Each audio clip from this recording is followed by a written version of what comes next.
I am Celeste Tobido, though that name was never bestowed upon me by my grandmother when I took my very first breath in the Louisiana swamplands during the year 1820.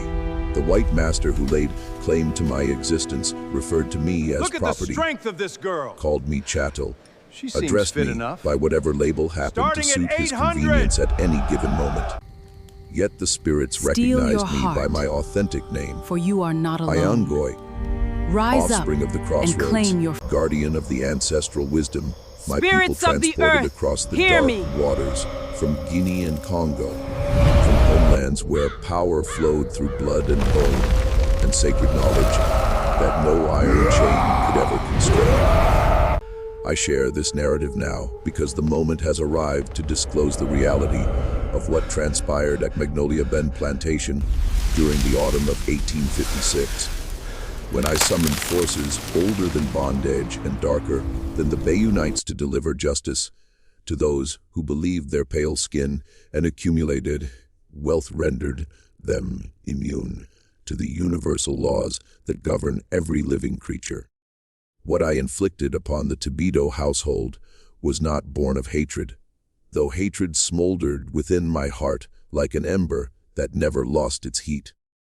It was executed in the name of equilibrium, in devotion to powers that demand compensation for every act of cruelty, every existence destroyed, every spirit fractured in service to avarice and arrogance.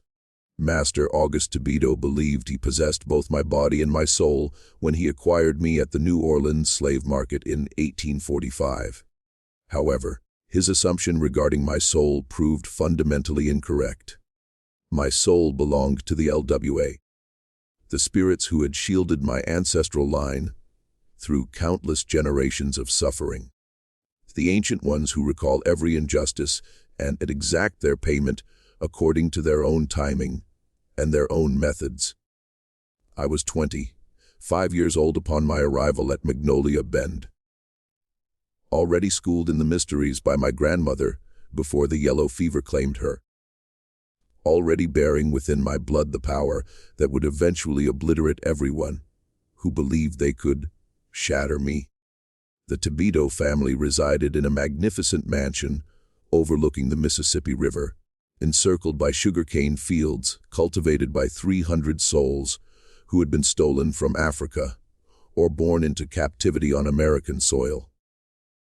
August was a man who derived pleasure from cruelty, who discovered entertainment in the anguish of others, and who had persuaded himself that his wealth and social standing elevated him to godlike status over the people he claimed to possess.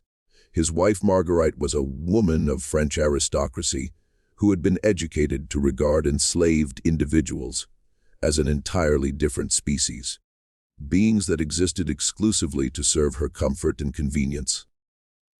Their offspring, Claude, their eldest son, and their daughter Marie-Claire, had been nurtured within this same toxic conviction, taught from infancy that their fair complexion granted them the authority to command and mistreat anyone whose skin was darker than their own. They had matured into young adults who wore their brutality like fashionable garments, competing with one another to devise the most imaginative forms of torture for the enslaved people compelled to attend to their every whim.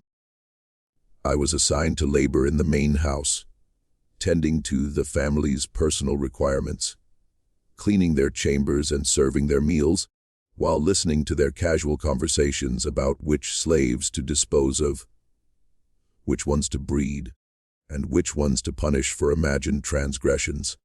My position afforded me intimate access to their lives, their habits, their anxieties, and their vulnerabilities. Knowledge that I stored away like seeds, awaiting the appropriate season to sprout into something terrible and righteous. Yet it was not their casual brutality that ultimately drove me to summon the ancient powers for vengeance. It was what they did to my daughter Zara that crossed the boundary between ordinary evil and the kind of abomination that demands supernatural retribution. Zara was 16 years old during the summer of 1856, beautiful and intelligent, and filled with the kind of spirit that no amount of bondage had managed to crush. She had inherited my gift for perceiving beyond the veil that separates the world of the living from the domain of the spirits. I had been secretly instructing her in the old ways, transmitting the knowledge that had been passed to me by my grandmother and her grandmother before her. The trouble commenced when Claude Tibito, now 22 and already displaying signs of the same sadistic nature that characterized his father, determined that Zara would make an intriguing addition to his collection of enslaved women who were compelled to satisfy his sexual appetites. When she rejected his advances, he had her whipped before the entire household as punishment for her insolence.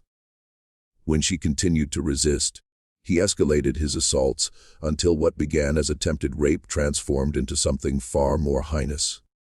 On the night of August 15, 1856, Claude Tibito beat my daughter to death with his bare hands because she would not cease fighting him. Because even when confronted with certain death, she refused to surrender her dignity to a man who believed her body belonged to him by virtue of his white skin and his father's money. He abandoned her broken corpse in the slave quarters like discarded refuse, then complained to his father that he had been compelled to discipline an unruly slave who had threatened his safety. I cradled my daughter's lifeless body in my arms that night and felt something within me metamorphose into something harder and colder than the bottom of the Mississippi River. The grief I carried was beyond articulation, beyond tears, beyond any emotion that possessed a name in the language of ordinary human experience. It was the kind of pain that opens doorways to places where the old gods await those who are desperate enough to pay the price they demand for their intervention.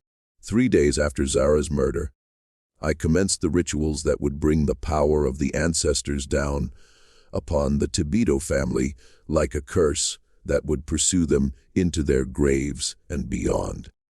I gathered the items I would require from the swamplands surrounding the plantation, graveyard dirt from the oldest cemetery in New Orleans, Spanish moss that had been struck by lightning, water from 7 different bayous, and the blood of a black rooster killed at the crossroads under a new moon.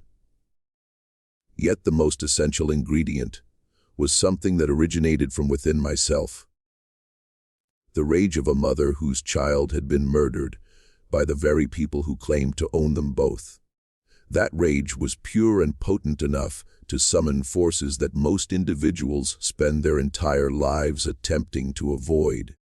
Forces that respond exclusively to those who have been pushed beyond their breaking point and who are prepared to sacrifice everything for the opportunity to balance the scales of justice. The first ritual took place in the slave cemetery behind the plantation, where generations of my people had been interred in unmarked graves after lives devoted to serving the Tibito family's prosperity. I called upon the spirits of the deceased to witness the injustice that had been inflicted upon my daughter, to add their voices to mine in demanding payment from those who had profited from their suffering. The response was immediate and terrifying. The atmosphere surrounding the cemetery grew cold despite the August heat, and shadows began moving between the grave markers. Even though no wind stirred the moss that hung from the cypress trees, I could feel the presence of the ancestors gathering around me, their anger and pain flowing through me like electricity, granting me the power I needed to work magic that would reach across the veil between worlds and touch the lives of those who had wronged us. Over the following weeks, I performed 7 additional rituals, each one designed to target a different aspect of the Tibito family's life and happiness. I cursed their health, their wealth, their sanity, their relationships, and their capacity to find peace in this world or the next. I called upon Baron Samedi to open the gates of death for them, upon Erzuli Danter to transform their love into hatred, upon Legba to close all the roads that might lead them to salvation. Yet the most powerful curse was the one I reserved for last, the one that would ensure that the Tobido family's suffering would be as complete and devastating as they had made mine. I cursed their bloodline itself, summoning madness and misfortune upon their children and their children's children, ensuring that the evil they had committed would pursue them through generations like a poison that could never be purged from their family tree. The spirits heard my prayers and answered them with enthusiasm that surprised even me. Within a month of beginning my workings, the first signs of the curse began to manifest in ways that terrified the family and everyone who witnessed their decline. August began experiencing nightmares so vivid and disturbing that he stopped sleeping entirely, wandering the halls of the mansion at night like a ghost haunting his own home. Marguerite developed a skin condition that covered her face and hands with lesions that no doctor could explain or treat, making her too ashamed to leave her room or receive visitors. Yet it was Claude who suffered the most spectacular consequences of my magical intervention, because the spirits understood that he was the one who had committed the crime that demanded the harshest punishment. He began seeing Zara's ghost everywhere he went, in mirrors, in shadows, in the corners of rooms where she would stand watching him with eyes that burned with accusations he could not escape. The visions drove him to drink, and the drink drove him to violence, and the violence drove him to acts of increasing madness that horrified even his own family. The curse was functioning exactly as I had designed it to function. I observed the destruction of the Tobido family with the same cold satisfaction that they had displayed when they destroyed the lives of the people they enslaved. The old gods had heard my prayer for justice, and they were delivering it with the kind of precision and completeness that only supernatural forces could achieve. Yet this was merely the beginning of what I had summoned upon them. The spirits were just commencing their work, and before they were finished, the Tobido family would understand precisely what it felt like to be powerless in the face of forces beyond their control or comprehension. They had sown the wind with their cruelty, and now they were going to reap the whirlwind that I had summoned from the depths of the bayou and the wisdom of my ancestors. The transformation in the atmosphere at Magnolia Bend was immediate and unmistakable to anyone who possessed the sensitivity to perceive the movement of spiritual forces through the physical world. The very air seemed heavier after I completed my first rituals, charged with an energy that made the enslaved people nervous and skittish, while driving the white family toward a state of increasing agitation that they could not understand or explain. I continued my duties in the main house as if nothing had changed, serving meals and cleaning rooms while observing the early effects of my workings, with the detached interest of a gardener, watching seeds sprout in carefully prepared soil. The spirits were beginning their work with the subtle precision that characterized their interventions in human affairs, applying pressure to weak points in the family's psychological and physical structures that would eventually cause complete collapse. August's insomnia grew worse with each passing night, transforming him from the confident plantation master who had ruled his domain with absolute authority into a hollow-eyed ghost who jumped at shadows and spoke to people who were not there. He began seeing enslaved people who had died years earlier, workers who had been killed by overwork or punishment or disease. And they would stand at the foot of his bed, pointing accusing fingers at him, while speaking in voices that sounded like wind through Spanish moss. "Do you see them too?" Celeste. He asked me one morning as I served his breakfast, his hands shaking so badly that he could barely hold his coffee cup. The dead ones standing in the corners watching everything we do. They're angry about something, but I can't understand what they want from me. I maintained my expression neutral and concerned, playing the role of the loyal servant who was worried about her master's health, rather than the priestess who had summoned those very spirits to torment him. I don't see nothing unusual, Master August, I replied softly. Maybe you should talk to the doctor about getting something to help you sleep better. Sometimes when a person gets overtired, their mind starts playing tricks on them. Yet August had moved beyond the reach of doctors or medicines, because what afflicted him was not a disease of the body, but a spiritual contamination that would grow stronger with each passing day until it consumed him entirely. The ancestors were patient, yet relentless in their pursuit of justice, and they would not be satisfied with anything less than complete destruction of the man who had profited from their suffering and death. Marguerite's condition was equally disturbing, yet manifested in different ways that reflected the specific nature of her crimes against the people she had enslaved. The lesions that had appeared on her skin began to spread and multiply, covering her arms and neck with sores that wept constantly and smelled like decay despite all attempts at treatment. Yet worse than the physical symptoms was the mental deterioration that accompanied them, as she began to lose her ability to recognize people and places that had been familiar to her for decades. "Who are you?"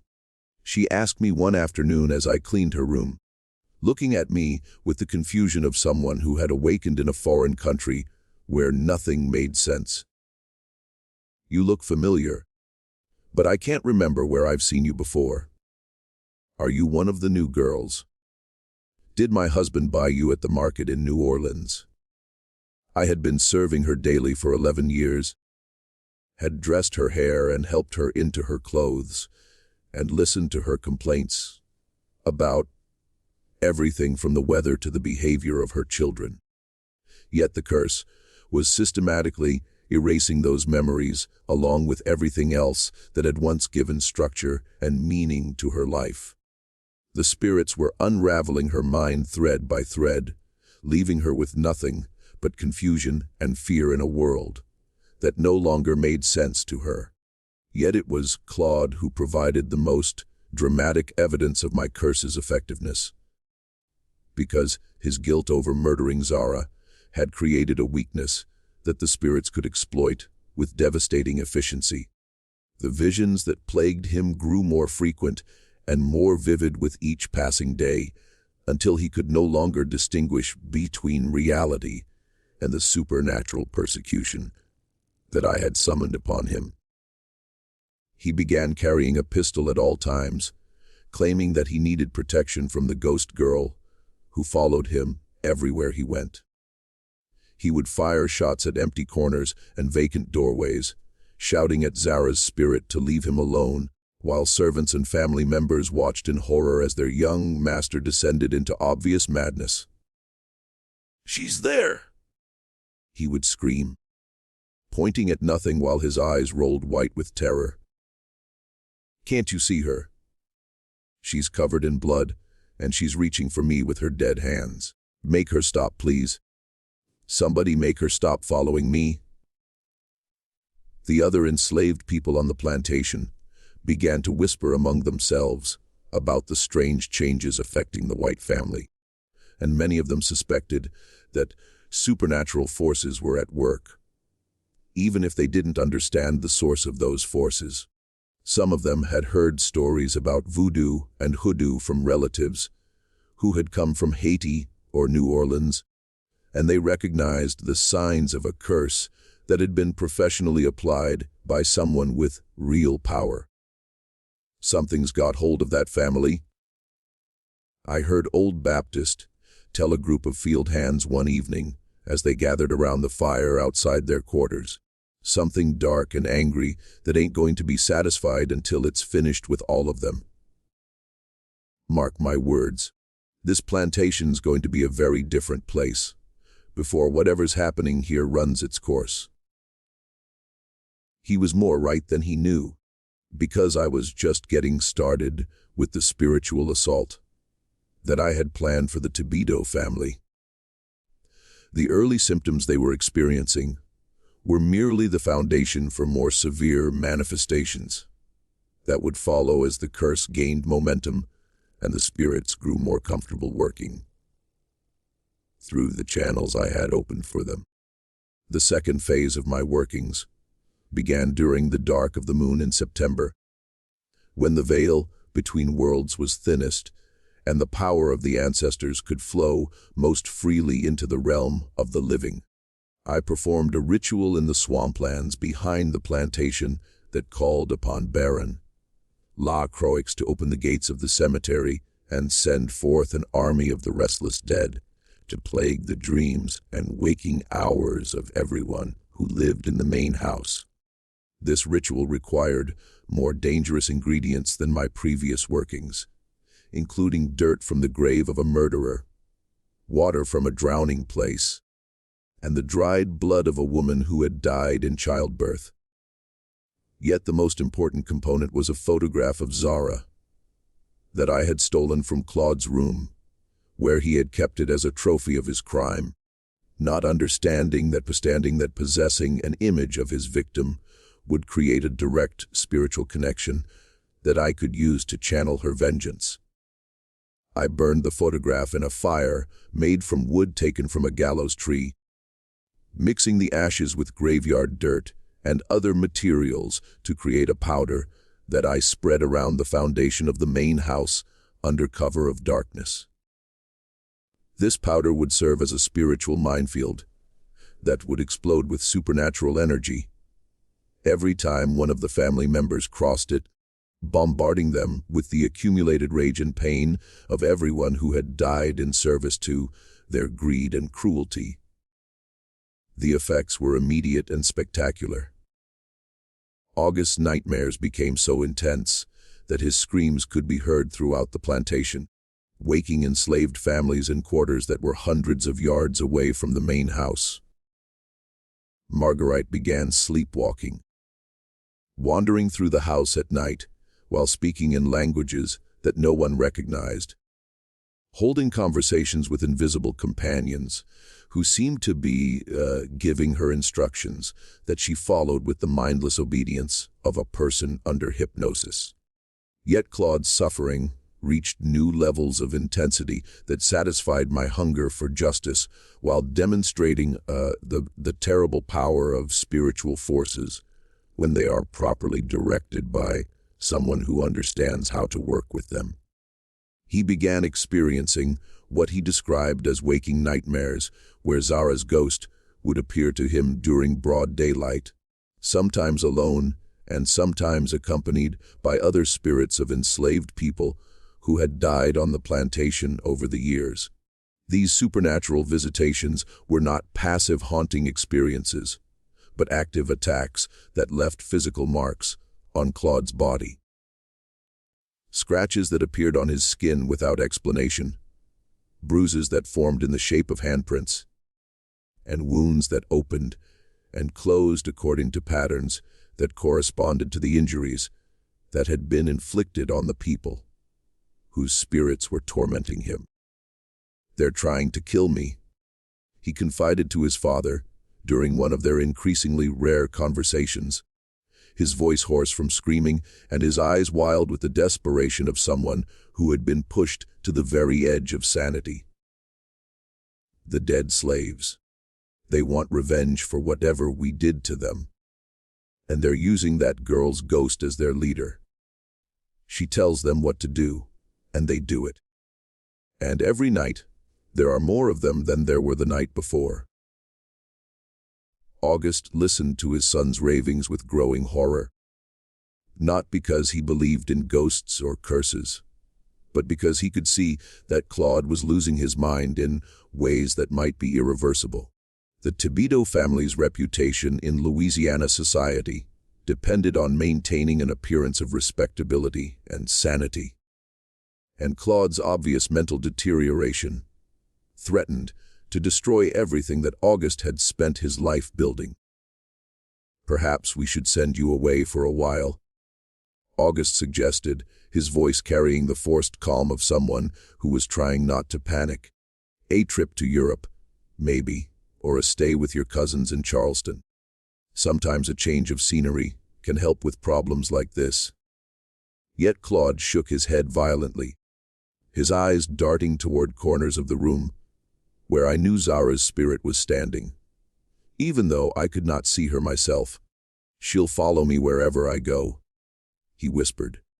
"She told me so herself. She said she's going to follow me until I'm dead, and then she's going to follow me into hell and make sure I suffer there for eternity." The spirits were doing their work with an enthusiasm that exceeded even my expectations, applying pressure to the Thibodeau family's weakest points, while gradually escalating their campaign of supernatural terrorism. Yet this was still only the beginning of what I had planned for them, because the most devastating aspects of my curse were yet to manifest in ways that would destroy not just their sanity, but their wealth, their social position, and ultimately their lives. The third phase of my workings would target the foundation of their power, the plantation itself and the financial empire that Auguste had built on the backs of enslaved people like myself and my murdered daughter.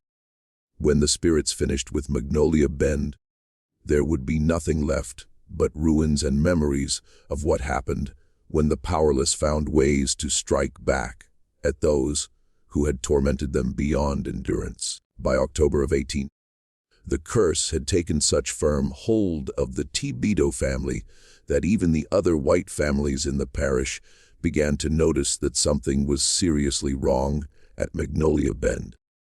The invitations to social gatherings that had once flowed freely to the plantation stopped coming, and the visits from neighbors and business associates that had been a regular part of Auguste's social calendar dwindled to nothing as word spread about the family's increasingly bizarre behavior. The financial implications of this social isolation were immediate and severe, because Auguste's business dealings had always depended on the network of relationships he had cultivated among Louisiana's planter elite. Cotton and sugar factors who had once competed for his business began avoiding him, unwilling to associate their firms with a man whose son was known to fire pistols at invisible enemies, and whose wife had been seen wandering through New Orleans in her nightgown, speaking to shadows in what sounded like African languages. I observed this social and economic collapse with the satisfaction of someone who had planned every aspect of the destruction she was witnessing. The spirits were working with precision and creativity that exceeded anything I had dared to hope for.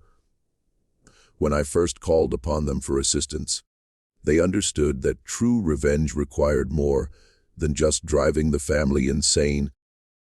It required destroying their ability to maintain the lifestyle that had been built on the suffering of enslaved people.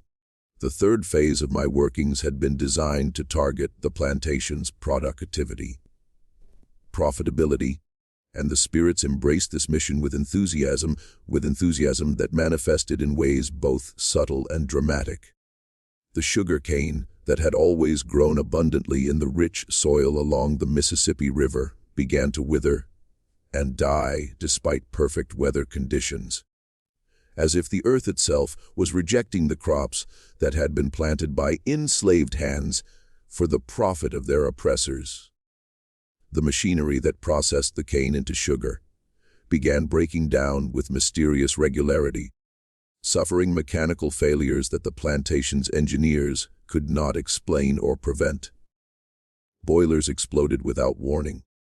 Grinding stones cracked along invisible fault lines, and the complex system of pumps and channels that controlled water flow Throughout the plantation developed leaks that seemed to repair themselves during the day, only to reopen each night when the moon rose. Yet the most disturbing manifestation of the curse's effect on the plantation's operations was what happened to the enslaved workers themselves. Many of them began experiencing what they described as visitations from family members who had died on the plantation over the years. Spirits who came to them in dreams with messages about uprising and resistance that were unlike anything that had been attempted at Magnolia Bend before. These spiritual messages were coordinated and consistent in ways that suggested they were being directed by an intelligence that understood both the practical and psychological aspects of rebellion. The spirits were not simply encouraging random acts of violence or sabotage, but rather organizing a systematic campaign of resistance that would cripple the plantation's operations while protecting the enslaved workers from the kind of brutal retaliation that had historically followed unsuccessful uprisings. Work slowdowns began throughout the plantation, with field hands and house servants alike discovering creative ways to reduce their productivity without triggering punishments that might escalate into violence. Tools disappeared at crucial moments. Livestock wandered away from their enclosures, and the careful schedules that governed plantation life began to break down as workers claimed to be receiving contradictory instructions from spirits that only they could see and hear. August's attempts to restore discipline through traditional methods of punishment and intimidation proved completely ineffective because the enslaved workers were now being guided by forces that existed beyond his ability to threaten or control.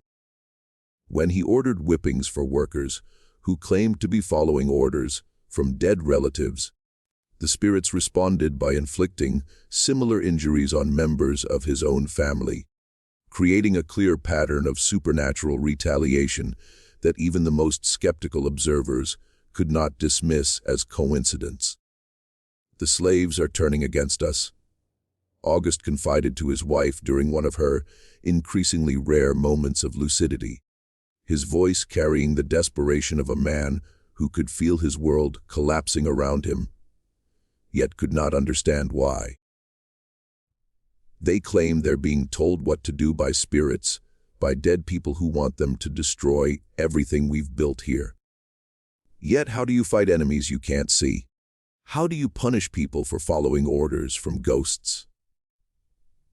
Marguerite's response revealed the extent to which the curse had damaged her mind and memory, as she looked at her husband with the confusion of someone who was no longer certain about basic facts of her own existence. "Who are you?" she asked, her voice carrying the lost quality of a child who had awakened in a strange place. "Are you my father? You look familiar, but I can't remember where I've seen you before. And who are these slaves you're talking about? Do we own slaves? I thought slavery was something that happened in other places, not here." The conversation that followed was heartbreaking to witness, even for someone like me who had every reason to hate the woman who was slowly disappearing into the fog of supernatural dementia. August tried desperately to remind his wife of their shared history, their children, their life together on the plantation. Yet the spirits had systematically erased these memories along with her ability to form new ones, leaving her trapped in a perpetual present that contained no reference points or familiar landmarks. Claude's condition had progressed to the point where he could no longer function as a member of the family or society, spending his days and nights in a state of constant terror as Zara's ghost and her supernatural allies subjected him to torments that grew more creative and more severe with each passing week. He had stopped eating regular meals, claiming that the dead girl appeared whenever he tried to consume food and would show him visions of her own decaying corpse until he vomited from revulsion and horror. His attempts to escape the plantation and the supernatural persecution that plagued him there had been frustrated by the spirit's ability to follow him wherever he went, manifesting in hotel rooms and social clubs, and even churches with the same relentless intensity that characterized their appearances at Magnolia Bend. He had returned from his last trip to New Orleans in a state of complete psychological collapse, babbling about dead slaves who had surrounded his carriage and spoken to him in unison about crimes that demanded payment. "She's getting stronger," he told me one morning when I brought breakfast to his room, his eyes fixed on a corner where I knew Zara's spirit was standing, even though I could not see her myself.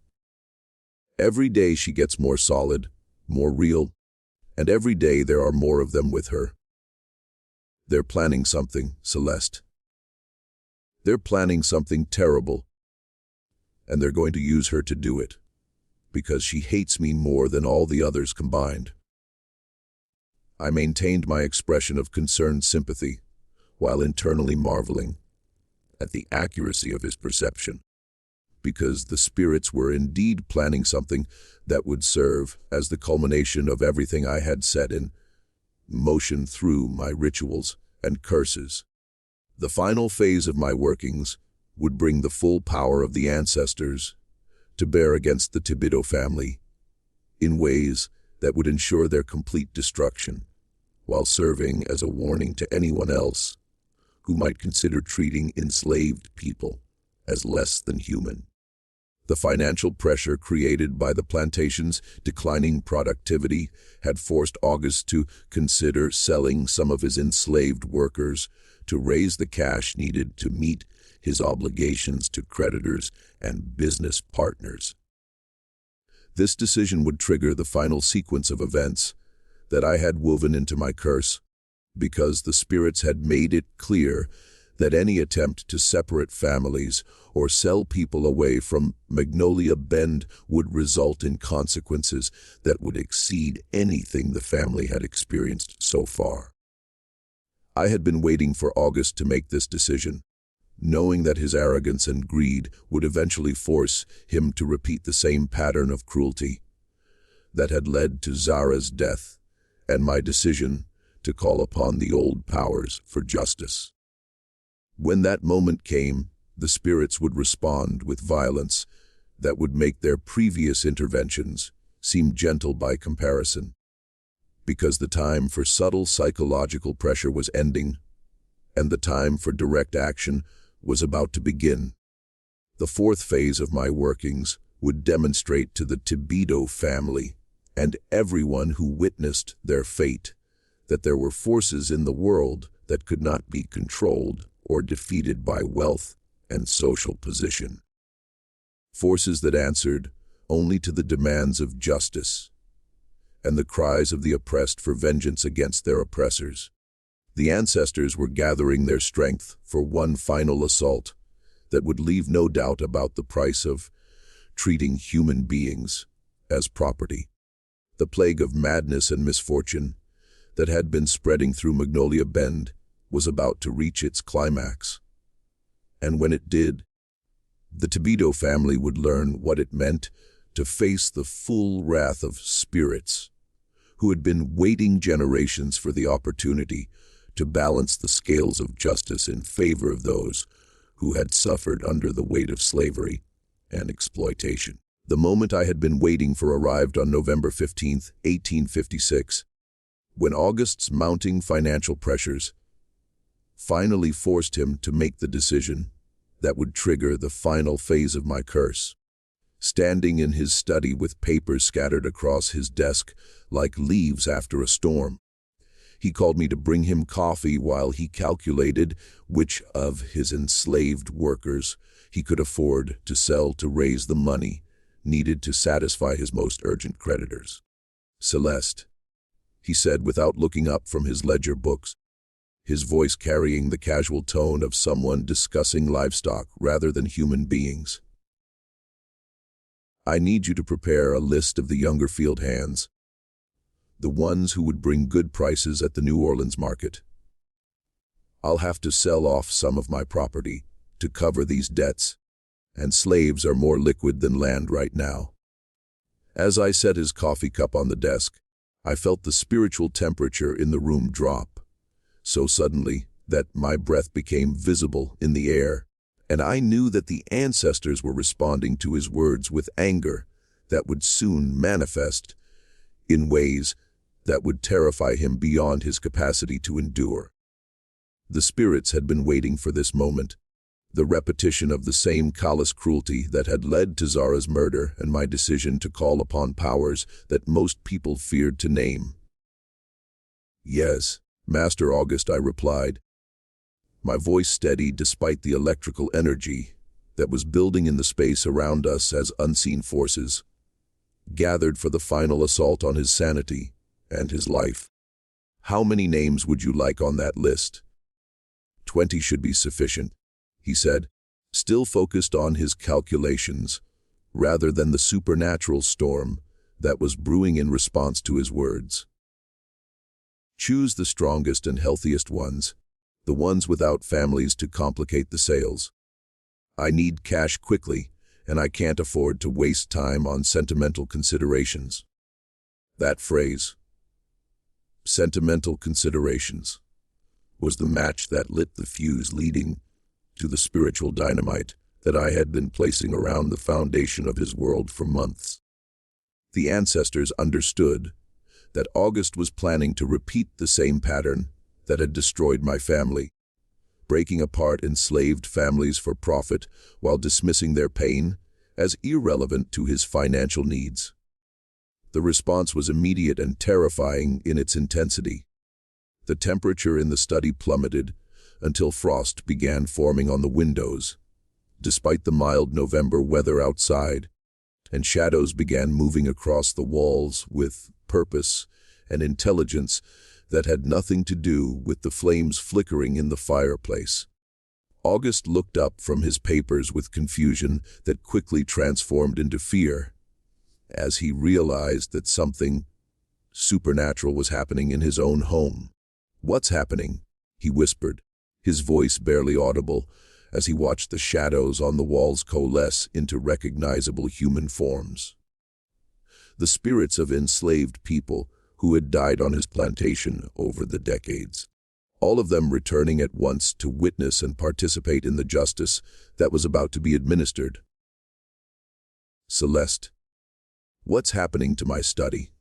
I stepped back toward the door, not because I feared the spirits, but because I understood that what was about to occur would be more terrible than anything August had the capacity to survive with his sanity intact.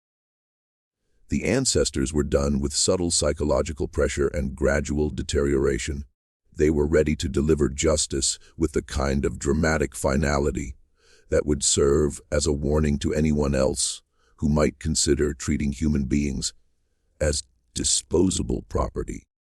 "They've come for you, Master August," I said, my voice carrying the authority of someone who spoke for forces beyond the comprehension of ordinary mortals. "The spirits of everyone who died to make you rich.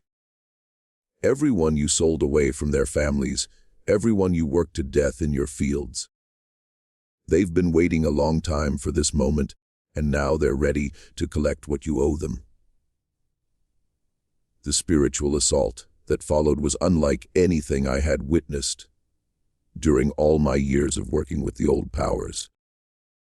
The ghosts that materialized in August's study were not the vague, translucent figures that usually appeared during supernatural encounters, but solid, substantial beings who moved with purpose and coordination that spoke of intelligence and organization that transcended death itself. They surrounded August's desk like a court convening to render judgment, their eyes burning with the accumulated rage of generations spent in bondage, while their voices rose in harmonious accusation that seemed to come from the very walls of the room. Some of them I recognized, field hands who had died from overwork, house servants who had been beaten to death for minor infractions, children who had been sold away from their parents and had died of grief in distant places. Yet at the center of this supernatural tribunal stood Zara, my daughter, looking exactly as she had in life, but radiating power that made the air around her shimmer with energy that was both beautiful and terrible. Her eyes were fixed on August with an intensity that seemed to pin him to his chair, like an insect mounted for scientific study. And when she spoke, her voice carried the authority of someone who had passed beyond the reach of earthly laws and had returned to enforce cosmic justice. "August Tibido," she said, her words resonating through dimensions that existed beyond the physical world. "You have been judged by those you wronged, and you have been found guilty of crimes against the sacred order that connects all living things. The sentence is madness, ruin, and death, to be carried out immediately and without possibility of appeal or mercy." August's scream, when he heard this pronouncement, was the sound of a human mind shattering under pressure that it was never designed to withstand. He tried to run from the room, but the spirits moved to block his path, their forms becoming more solid and more threatening as his terror increased. When he attempted to call for help, his voice emerged as nothing more than a hoarse whisper that carried no further than the walls of his study. The final phase of his psychological destruction came when Zara showed him visions of every cruel act he had committed during his years as a plantation owner, forcing him to experience each incident from the perspective of his victims rather than from his position of power and privilege. He was made to feel the pain of every whipping he had ordered, the grief of every family he had separated, the despair of every person he had worked to death in service to his greed and ambition. Yet the spirit's justice extended beyond August to encompass his entire family, because the curse I had crafted was designed to punish not just the primary perpetrator, but everyone who had benefited from and participated in the system that made such cruelty possible. Claude and Marguerite were experiencing their own supernatural reckonings in other parts of the house, confronted by spirits who had specific grievances against them and who were delivering personalized forms of cosmic justice. Claude's encounter with the ancestors was particularly brutal, because his crime against Zara had been the trigger that set everything in motion. The spirits who surrounded him in his bedroom were all women who had been sexually assaulted by him over the years. Enslaved women who had been powerless to resist his advances, but who now returned with supernatural strength to exact payment for the violence he had inflicted upon them. Zara led this group of vengeful spirits, her presence commanding and terrible, as she orchestrated a form of justice that matched the severity of the crimes that had been committed against her and her sisters in bondage. Claude's screams echoed through the mansion as the dead women subjected him to the same helplessness and terror that he had forced upon them, showing him what it felt like to be powerless in the face of overwhelming force. Meanwhile, Marguerite faced her own supernatural tribunal, composed of the children who had been separated from their families during her years as mistress of the plantation. These small spirits surrounded her with accusations that cut through the fog of dementia that had been protecting her from the full weight of her guilt, forcing her to remember and acknowledge every callous decision she had made regarding the enslaved families under her control. The spiritual assault continued throughout the night, with the intensity building toward a climax that would either destroy the Tibido family entirely or drive them so far into madness that they would never again be capable of harming anyone else. The ancestors were thorough in their administration of justice, ensuring that Every crime was addressed, and every victim was given the opportunity to confront their oppressor in circumstances where the usual power dynamics had been completely reversed. As dawn approached, the spirits began to withdraw from the physical realm, but not before delivering their final message to the surviving members of the Tobido family.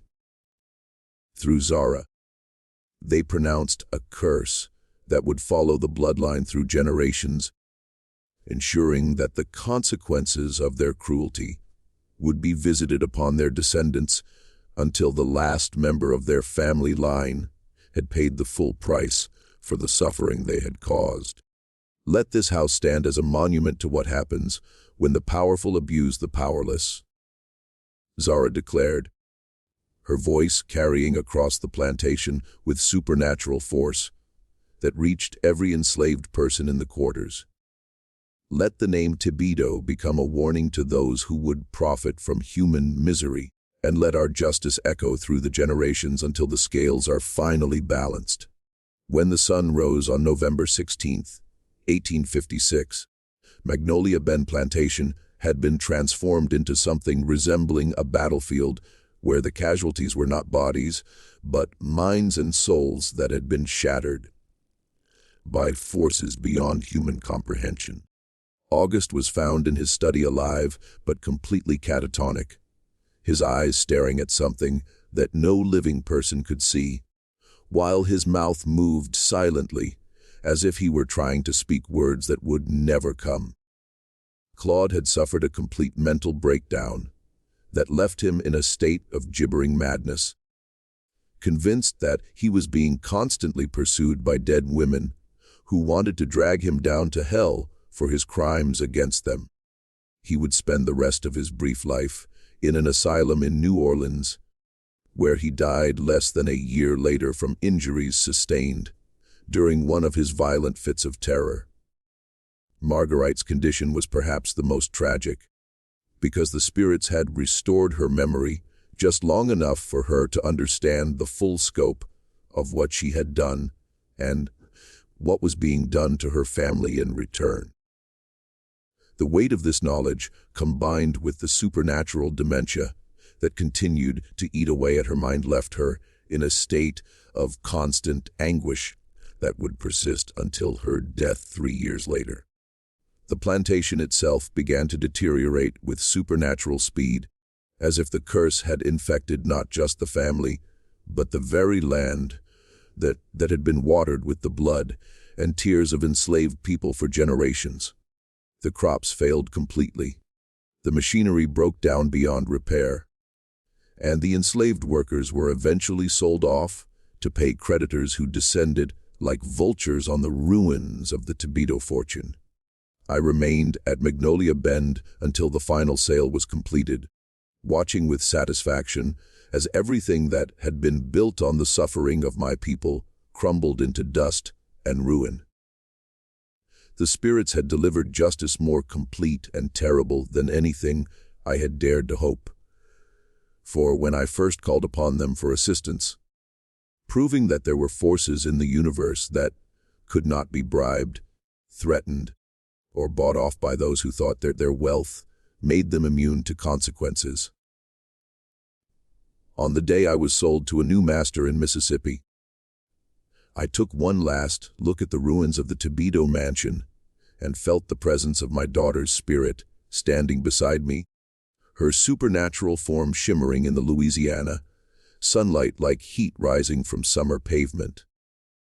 She had found peace in the completion of her vengeance, and I had found redemption in serving as the instrument through which cosmic justice had been administered to those who deserved it. The curse I had placed on the Tobido bloodline would continue to work its way through future generations, ensuring that the evil they had done would never be forgotten or forgiven by the spiritual forces that govern the moral order of the universe. Their name would become synonymous with the price of cruelty, and their fate would serve as a warning to anyone else who might consider treating human beings as property to be bought and sold at will. As my new master's wagon carried me away from Magnolia Bend for the last time. I heard the wind through the Spanish moss, carrying the voices of the ancestors, singing songs of victory and justice that would echo through the bayous of Louisiana. For his uncle remembered the story of what happened when the powerless found ways to call down the power of heaven and hell upon those who had tormented them beyond endurance. 25 years have passed since that November night when the spirits of my ancestors delivered justice to the Tibito family, with a thoroughness that exceeded even my most vengeful dreams. I am writing these words in the knowledge that my own time in this world is drawing to a close. The cancer that grows in my belly will soon carry me to the realm where Zara awaits with all the others who have gone before. Yet before I join them, I must record the full truth about what happened at Magnolia Bend and the consequences that have followed the curse I placed upon that family line. The immediate aftermath of the supernatural assault on the Tibito family became legendary throughout Louisiana's parishes, passed down through generations of enslaved people and their descendants as proof that the old powers still protected those who knew how to call upon them properly. The story grew in the telling, acquiring details and embellishments that sometimes obscured the truth, yet never diminished the essential message that there were forces in the world that could not be controlled by white skin and money, and that justice delayed was not always justice denied. I was sold to a cotton planter named Jeremiah Morrison, who owned a smaller but more humane operation in Mississippi, where I spent the final years of my enslavement working as a midwife and healer for the enslaved community on his plantation.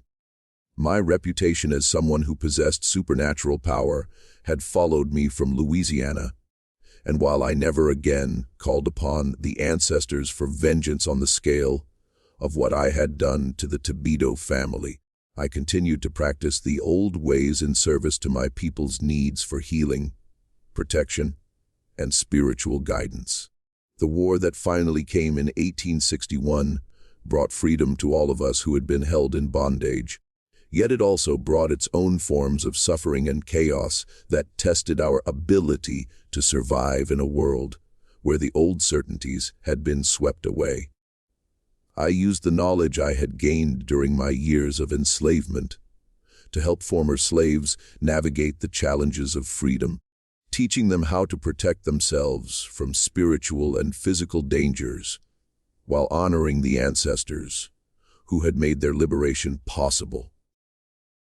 Yet my most important work during the post-war years involved tracking the effects of the curse I had placed on the Tibito bloodline, documenting how it continued to manifest in the lives of the family's descendants, and ensuring that the spiritual justice I had set in motion remained active and effective across generations. The ancestors had promised that their vengeance would follow the family line until every debt had been paid, and they proved remarkably faithful to that promise. August Tibito died in the New Orleans asylum, where he had been confined after his complete mental breakdown, his body finally giving out under the strain of supernatural terror that had consumed his mind for 3 years. His death was officially attributed to heart failure, yet the asylum staff whispered among themselves about the way he had screamed about dead slaves coming for him right up until his final breath, about how his eyes had tracked invisible figures moving around his room, even when he was too weak to speak. Claude had preceded his father into death by 2 years, dying in the same asylum after a violent fit that left him with injuries so severe that even the doctors who were accustomed to dealing with the self-destructive behavior of the insane were shocked by what he had done to himself. The attending physician reported that Claude had somehow managed to inflict wounds on his own body that perfectly matched the injuries that had killed Zara, as if he had been forced to experience her death from the victim's perspective. Marguerite survived longest of the original family, lingering in a state of supernatural dementia that kept her trapped between memory and madness until her death in 1859. Her final years were spent in the care of distant relatives, who had taken her in more from duty than love, and she died calling out for people who had been dead for decades, begging forgiveness from enslaved children whose names she had forgotten during her years of comfortable cruelty, but who her tortured mind now remembered with perfect clarity. Yet the curse did not end with the deaths of the primary targets, because I had specifically crafted it to follow the bloodline through future generations, ensuring that the children and grandchildren of the Thibodeau family would continue to pay for the sins of their ancestors. Marie Claire, the daughter who had escaped the initial supernatural assault by being away at school in Charleston during the worst of the family's ordeal, returned to Louisiana to claim what remained of her inheritance, only to discover that the curse had been waiting patiently for her arrival. She married a banker from New Orleans named Philip Duran in 1858, hoping to rebuild the family fortune through careful investment and social connections. Yet the spiritual forces I had unleashed proved capable of adapting to new circumstances and new targets.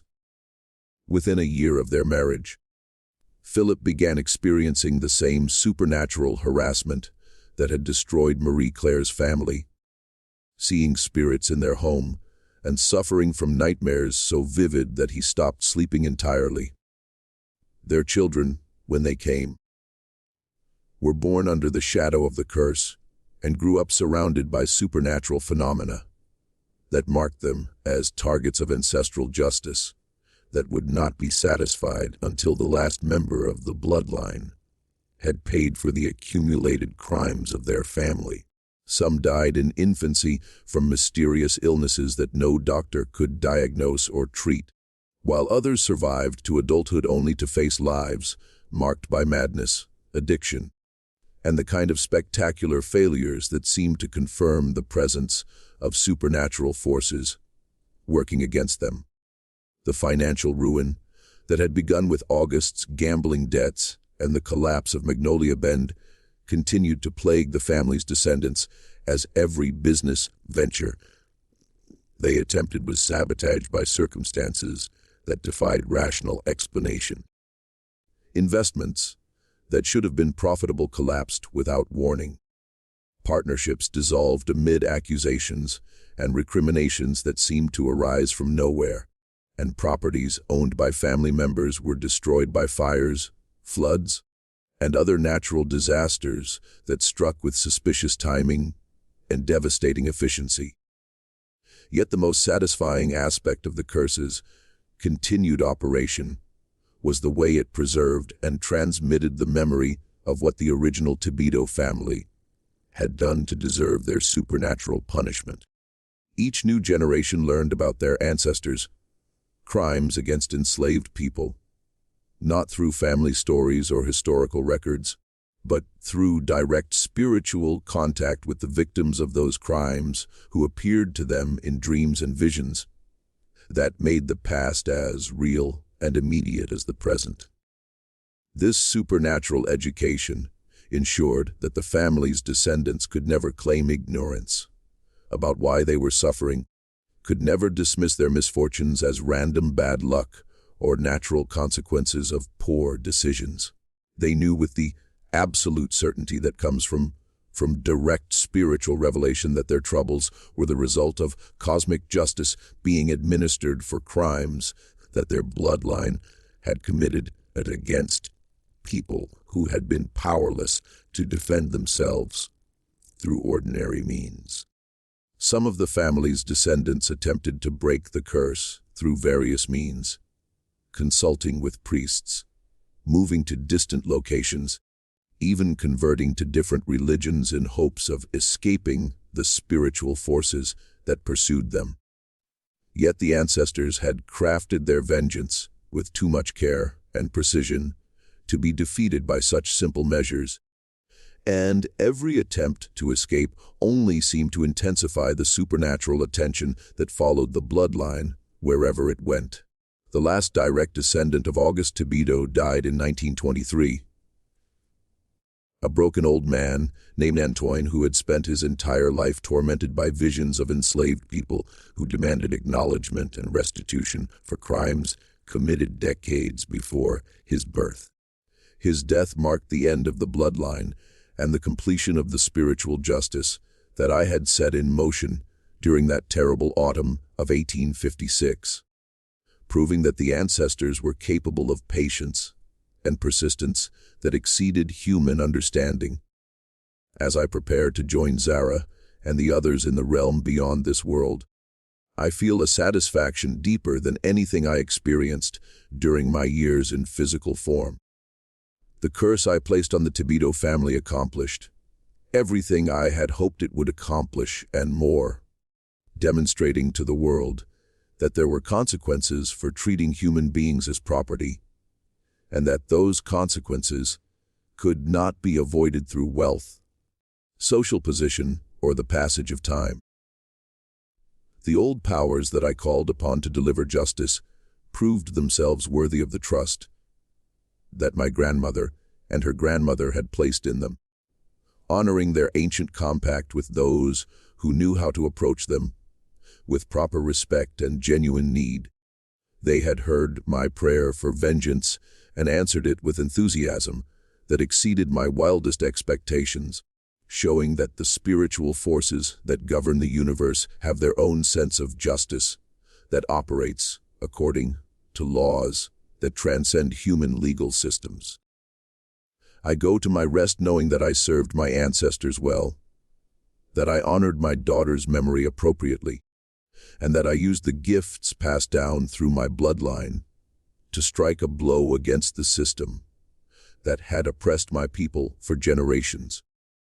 The spirits will remember what I did just as they remembered what was done to me, and that memory will continue to protect the powerless and punish the cruel, for as long as there are people who know how to call upon the old ways for assistance. The voodoo that flows through my veins will not die with me, because I have taught others what my grandmother taught me, and they will teach still others when their time comes to pass on the knowledge that has sustained our people through centuries of suffering and oppression. The spirits are eternal, and their justice is patient but certain. And those who think they can escape consequences for their cruelty by hiding behind laws and customs that favor the powerful will learn, as the Thibodeau family learned, that there are older laws and deeper powers that cannot be bought, threatened, or ignored. My name is Celeste Thibodeau, called Iangoy by the spirits who knew me before I was born, and who will know me after I die. I was a slave, yet I was also a priestess, and I used both identities to serve justice in ways that the courts and laws of men could never achieve.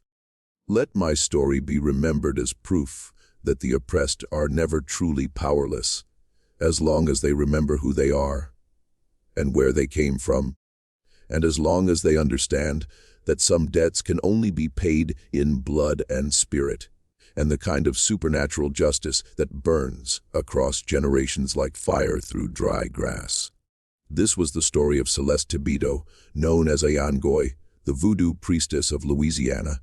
She died of cancer in 1881 in Natchez, Mississippi, where she had established herself as a respected healer and midwife in the freed black community. The Thibodeau family line ended in 1923 with the death of Antoine Thibodeau, who died alone and mad in a New Orleans boarding house, claiming until his final breath that he was being haunted by the spirits of slaves his family had owned. Magnolia Bend Plantation was eventually abandoned and reclaimed by the Louisiana swamplands. Local folklore maintains that the ruins are still haunted by the spirits Celeste summoned, and few people are willing to venture onto the property even today. Her spiritual practices were passed down through the women she trained, becoming part of the broader voodoo and hoodoo traditions that continue to thrive in Louisiana and throughout the American South. The ancient powers that Celeste wielded still pulse through the mystic bayous of Louisiana, a testament to the fierce strength of those who refused to let injustice go unanswered, no matter the cost. If this story of supernatural vengeance and the terrible price of cruelty stirs something primal in your soul, join our community dedicated to preserving these powerful narratives of spiritual resistance. Subscribe to our channel to discover more tales of those who called upon forces beyond this world to balance scales that earthly justice could never weigh. Stories that prove the oppressed are never truly powerless when they remember the old ways and the spirits that guard them. Your support ensures these voices of mystical rebellion continue to whisper their secrets to those brave enough to listen, reminding us that some debts can only be paid in realms where the powerful have no power and the ancestors hold eternal court.